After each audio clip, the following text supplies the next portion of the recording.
So, tiny homes, big results. I think everyone has heard a lot about tiny homes, and I think, again, this kind of goes back to, the conversation that, Steve's question about, well, this idea of, if we're going to keep doing things the traditional way, we should just expect traditional results. So maybe sometimes we do things that are a little bit different.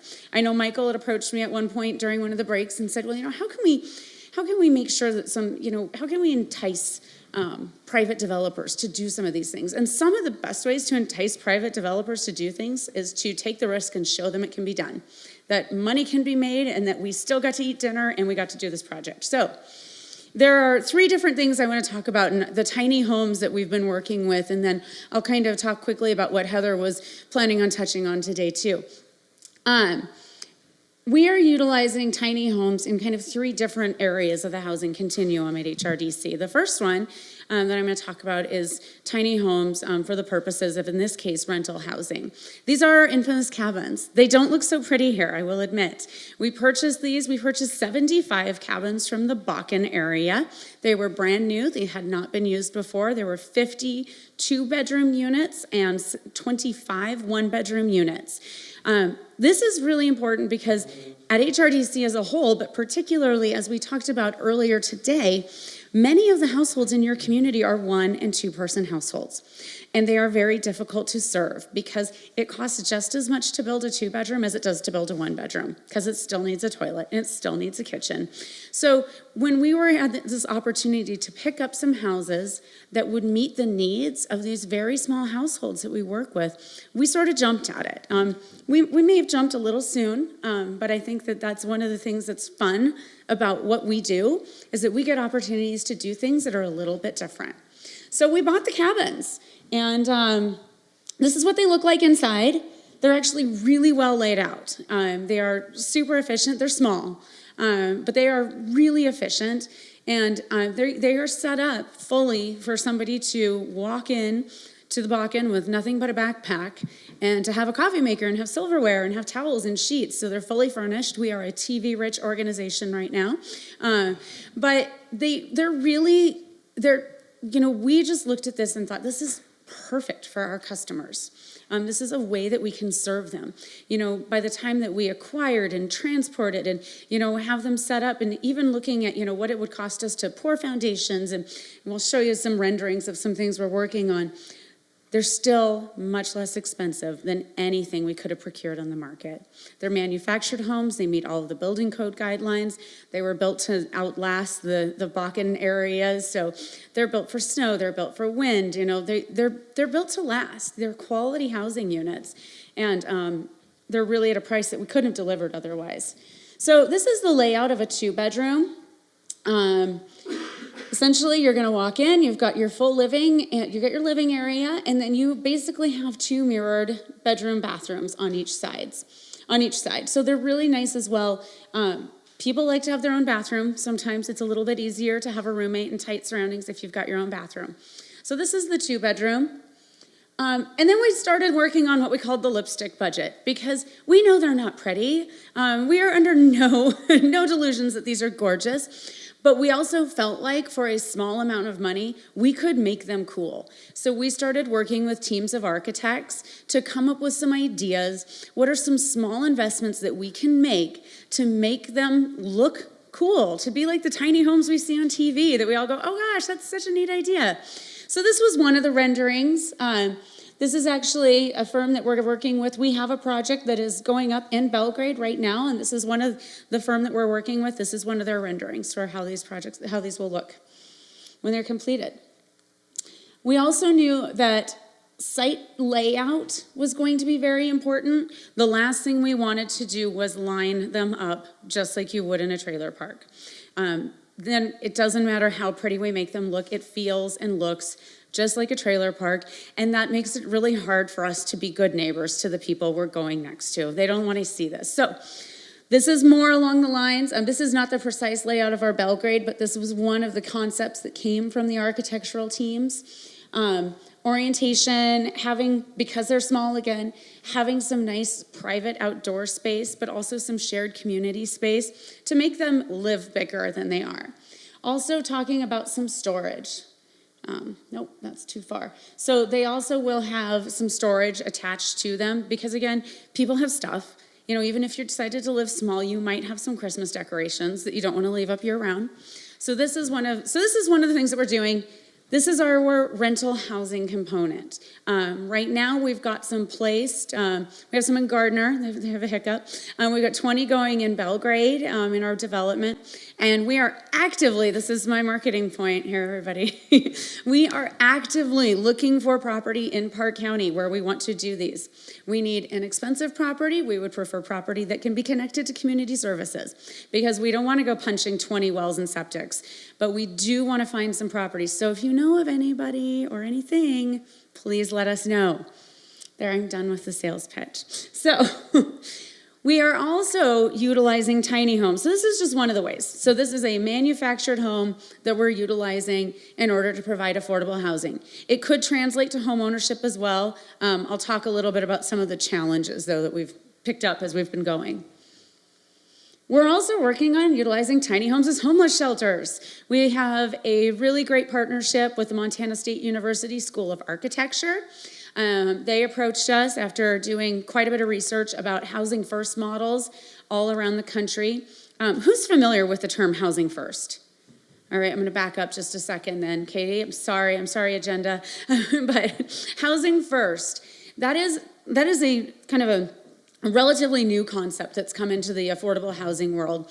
And the idea of housing first is that oftentimes we kind of put up a lot of hurdles to people. We say, if you want housing, I will help you with housing, but you need to be sober, you have to have a job, you have to do this, you have to do this. And those are all, you know, we like all of those things.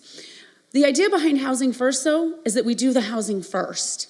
And then, as a result of having stable housing and having a place where you can take a shower and you can store your things, you can actually get to a point where you can reach that self-sufficiency and that stability that might be really difficult to achieve while you're trying to live under a bridge. So housing first is about putting housing before all of the other requirements. It's housing without strings. And people say, well, that's not fair. You know, why should that guy get housing first? Shouldn't he have to jump through all my hoops? It doesn't matter whether it's fair or not. We're learning as communities that it is really expensive to keep people homeless. It costs a lot of money. We spend a lot of money on social services. We spend a lot of money on healthcare. I could give you another 40-minute presentation on the costs of chronic homelessness in our communities. They're very, very high. So the idea of saying, hey, you know what, let's get rid of chronic homelessness. Let's find somebody a place to live, and then let's try to fix the rest of the things that they've got going on. So that's the idea behind a Housing First Village. Communities all over the country are doing them. And MSU came to us and said, we want to do this. We know that at HRDC, our warming center is at capacity. And many of the people who are utilizing our warming center are chronically homeless. They are people who have not had a home in a really long time. We know we will always need a warming center for people who are temporarily homeless. There will always be situations of people who find themselves without a place to stay, and they're going to need something like a warming center or a year-round shelter. But for people who have just been homeless forever, the warming center isn't the best way to serve them anymore. So this is something we're working on. MSU students first came up with a bunch of little cardboard models. They are all on, not all of them, but many of these models are on display at the Gallatin Valley Mall in Bozeman. If you happen to be there, they've got a display set up where you can kind of come and see all of the students' ideas. And these were graduate students. They're working on this idea of what's the ideal model look like? From the model phase, they selected two to build as life-size trials. They built one, what they call a standard model, and they built one that has accessibility features. So you could have a person in a wheelchair utilize this. After they did the models, they came up with a price list. This is kind of hard to see, but essentially what they did was they're like, how much is it going to cost us to build one of these? So for about $10,000 in cost of materials, they can build one of these units. And they just started building one. The students they're building one right now. Over on the MSU campus, they're hard at work right now. You know, we're working with different service groups to say, hey, you know what, Lions Club, you want to come in, you want to build a unit? Perfect. Here's your kit. This is how you do it. The students are really using this as an opportunity to figure out how to best put one of these together, but also to really kind of commission one and let it run for a while and see what can we improve. And then also to start kind of adding tweaks here and there. What are some energy efficiency things that we can do, and what difference does that make to the model? So they will have somebody, they will build this, and then they will have somebody live in it on MSU's campus. Thank you, Katie. So this is just a sample of the layout. And again, whenever you're talking about tiny homes, layout's always important, but it is even more important when everything's really small. You need everything to live a little bigger than it really is. And a lot of that has to do with your outdoor space and your orientation. So that is a way that we are looking at utilizing tiny homes to address homelessness on that housing continuum. And finally, I'm going to talk about one of the really exciting things that we're doing, and that's how we're going to use tiny homes for home ownership. And I think this is one of the things that I get very excited about at a nonprofit, because a lot of times we talk about what is the market doing. Yes, the market is building a lot of cookie cutter homes because that's what they make money doing. And we feel like this is our opportunity to build something that's a little bit different than what the market is providing and demonstrate that, people will still want it. People, it's worth your risk to do this. I feel like that is oftentimes the role of a nonprofit, is to push the market. And we do that in a lot of ways. And this is another place where I think we have a great opportunity to do it. So these are my Bozeman figures. Developed lots are about $80,000. We're doing this project in Bozeman. So condos and townhomes, $340,000. A single family home is at about $400,000, and that's what people build. That they really are happy to build $400,000 homes. And we have really low inventories as well. Homes are selling pretty much at list price. But there are a lot of really awkward lots all over Bozeman that just didn't get built on because they just weren't quite right for the $400,000 house. So we thought, we actually have one of these in our own community land trust. We have one of these awkward lots that we hadn't built on. So what we did was we started working with an architect to design 2 tiny homes on this awkward lot. So we have 2 homes. One is called the Tidbit, one is the box lot. So this guy here is the Tidbit. This is our friend, the box loft. They are really small. Brian, what are the square footages? They're tiny. The Tidbit's 300 square feet approximately, okay. And the box loft is about 600 square feet. So 300 and 600 square feet. This is just kind of a cross section. They will have garages because, again, people have stuff. So here's some kind of cross sections, how they look, how they orientate to the street's important. We are really trying to bring these in at a delivery price well below what they're doing with condos and townhomes, even in Bozeman, because we do know that there's tricks. Condos are difficult to finance for a number of reasons, so we are bringing these in. We also wanted to do this as a model development for the city of Bozeman, to understand that you can build affordable housing without having to ask for a bunch of goodies and incentives. So we said we're not going to ask for any variances. We're not going to ask for anything special. We just want to get this done.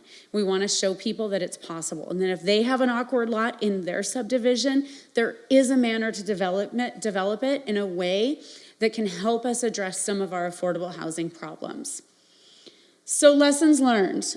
We learn all day long, all the time, and it gets really tiring sometimes, but we are always learning. And the first thing is, of course, we have to be creative. But that change is really hard, and that, especially when working with our cabins, we really struggle because the minute somebody says, well, that's a man camp house, it turns into, well, that's not going to be a good enough place. And they're really actually well thought out, they're well laid out, and once we put some lipstick on them, they look fantastic in communities. So we've had the issues in communities, though, with minimum square footages that say, well, you just can't have a house that small in my community. So we've So we've been working, and we'll continue to work with communities to say, hey, you know what? We think that 1,000 square feet for a manufactured home, maybe it's too big. Maybe that's just a different time in our community, and that this is a way to provide housing to lots of people. Did you have a question? Yeah, why is there regulations on minimum square footages? Well, there's a lot of things in zoning codes that prevent affordable housing. So minimum house sizes, and a lot of times they come on minimum lot sizes, and a lot of times they come under the guise of, well, we're just protecting people. You know, I want to make sure that you don't end up getting something substandard. But we have building codes for that. You know, we'll make sure that the house meets code. More often than not, it is, you know, change is hard, and it becomes this fear of, well, if they start building a bunch of really small houses next to my house, what does that do to me? And so I think that a lot of times when you see minimums in communities, it has more to do with concern over sustaining prices. But small doesn't mean substandard. We've learned that the houses, of course, we're putting them on foundations. Foundations are always an issue. Lending, though, and this is one of the cool things about all of the projects we're working in, is creating funding streams to lend on these. Because you know what? It's not easy to find comparable sales for a 300 square foot house. So now we're creating our own comps. And by doing that, you create a market where those can actually become possible. Land, cost of infrastructure, you know, we have these great affordable units and, you know, an $80,000 lot. Well, they're not affordable anymore. So that's certainly an issue we've got to work on. And the real lesson we learned is, again, you know, we're very fortunate that we had the capacity to jump in and do this. We bought the cabins, not using any federal funds at all, because we wanted to have maximum flexibility, and we were very fortunate to have a board that jumped behind us on it, and to have a lender who said, yeah, okay, we'll do that. So it's an experiment in progress, but if you don't have any land, let me know. So thank you.